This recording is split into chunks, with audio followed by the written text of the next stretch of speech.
agama.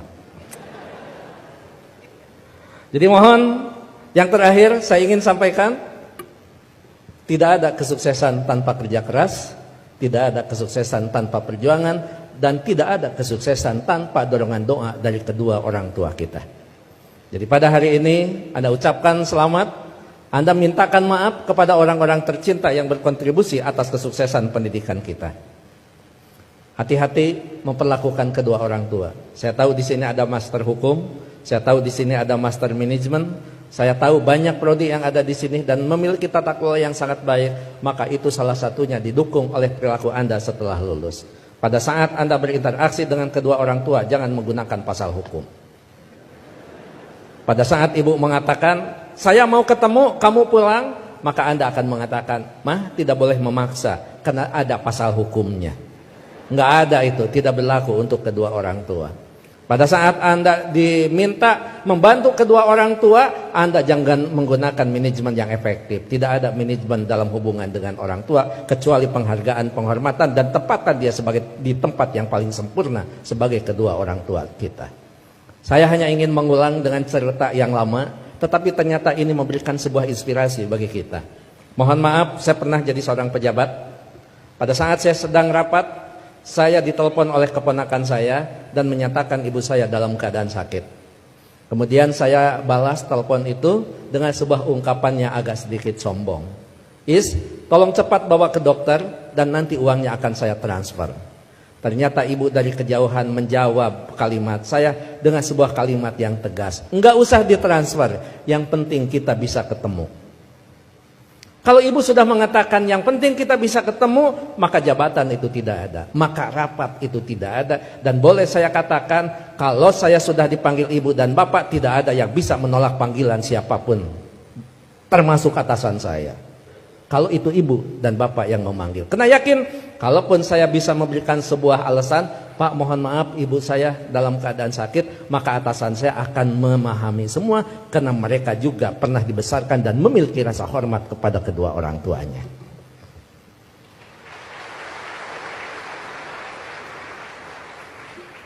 Pukul 8:30 malam saya pulang, dan saya sama seperti Anda, mungkin saya lebih kampung daripada Anda yang hari ini di wisuda.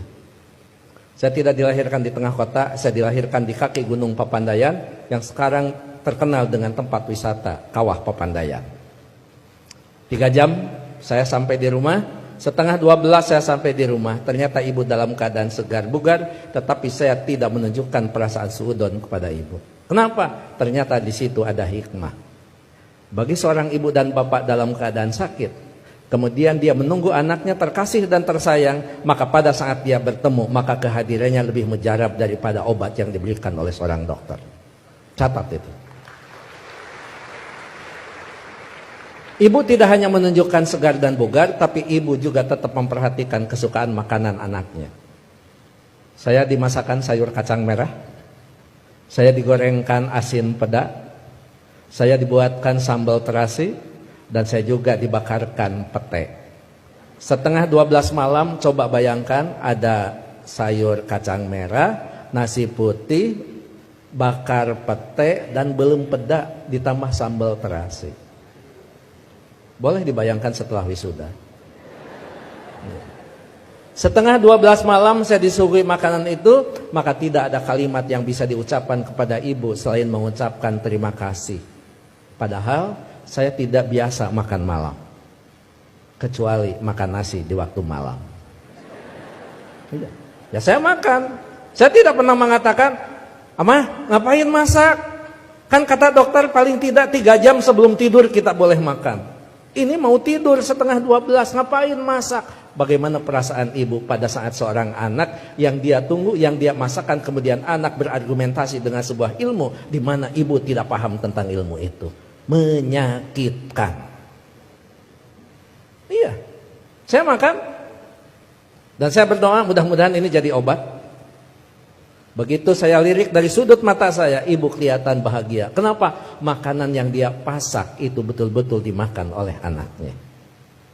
Begitu selesai makan, saya mengatakan kepada ibu, Amah mohon maaf, ini makanan sangat enak, terima kasih. tapi mohon maaf besok tidak akan pulang siang karena ada pekerjaan yang tersisa. Kemungkinan saya pulang sebelum sholat subuh. Ibu dengan bijak mengatakan, enggak apa-apa. Yang penting kita sudah ketemu. Sok istirahat. Saya sambil dituntun dibawa ke kamar. Setelah di kamar saya diselimuti. Ibu lupa kalau anaknya adalah seorang profesor. Ayo tepuk tangan. Itulah ibu. Jadi Anda mohon maaf baru juga ahli madya ya. Ahli madya ibu mau nyelimutin. Ngapain? Ini baru di wisuda. Ada yang lebih tinggi lagi. Masa mah disimutin? Ini tekan sarjana. Nggak ada di depan orang tua itu. Jangankan ahli madya, sarjana, master, doktor, seorang profesor di hadapan ibu, di hadapan bapak, tetap kita adalah seorang anak yang perlu menghormati mereka.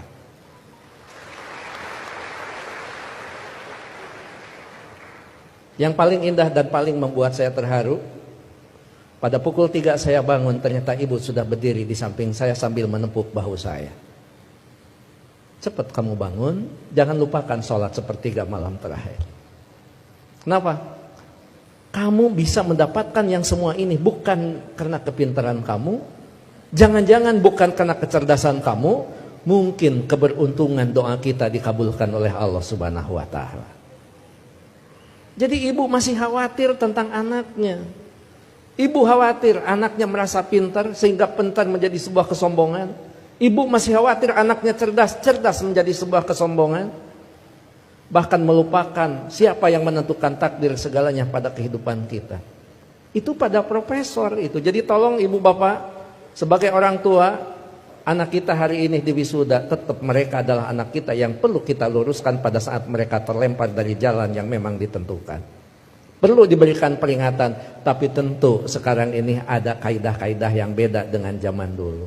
Seorang siapa Pak Rektor, sahabat itu, Ali, mengatakan, didiklah anak-anakmu bukan dengan zamanmu, karena mereka tidak mungkin mengalami zaman yang seperti kita alami. Jadi memang cara sudah berbeda, cara kita memperlakukan anak-anak kita. Tapi sejatinya tetap kewajiban kita adalah bagaimana mendidik anak-anak kita, bukan masalah kedewasaan. Tapi masalahnya sampai nyawa berpisah dengan badan, itu tetap menjadi kewajiban kita sebagai kedua orang tua. Begitu saya sudah selesai sholat, kemudian di situ saya bisa mendapatkan sebuah hikmah. Memang orang tua kita adalah punya kecerdasan yang luar biasa. Padahal ibu saya bukan profesor, ibu saya tidak lulus SMA, ibu saya juga tidak lulus SD. Beliau hanya lulusan sekolah raya. Tapi apa?